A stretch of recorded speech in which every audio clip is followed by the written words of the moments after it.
So right now I am replacing my coil. It's terribly focused. Let's see if we can get that to focus. Okay, right now I'm replacing my coil pack connectors. I have it kind of set up to where I know where these went. Typically for these, it's the small black goes on top when you have the connector facing away from you.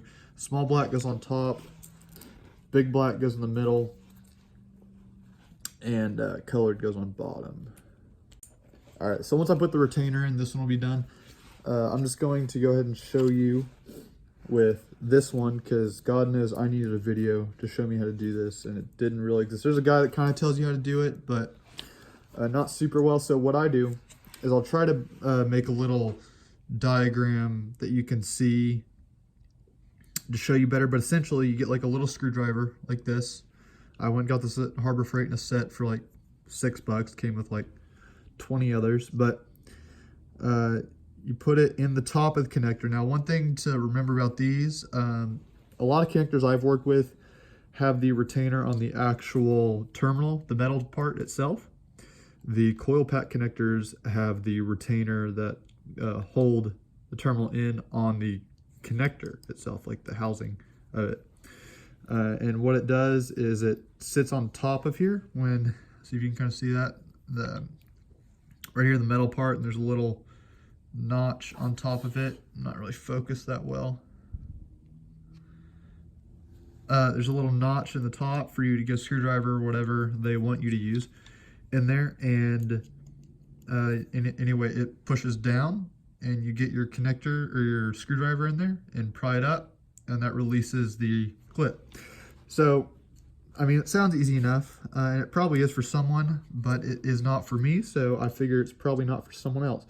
So what I do is, let's see if I can get this a little bit closer to what I'm doing. So my hands are probably gonna be all sorts of in the way, so like I said, I'm gonna try to make an animation of some sort.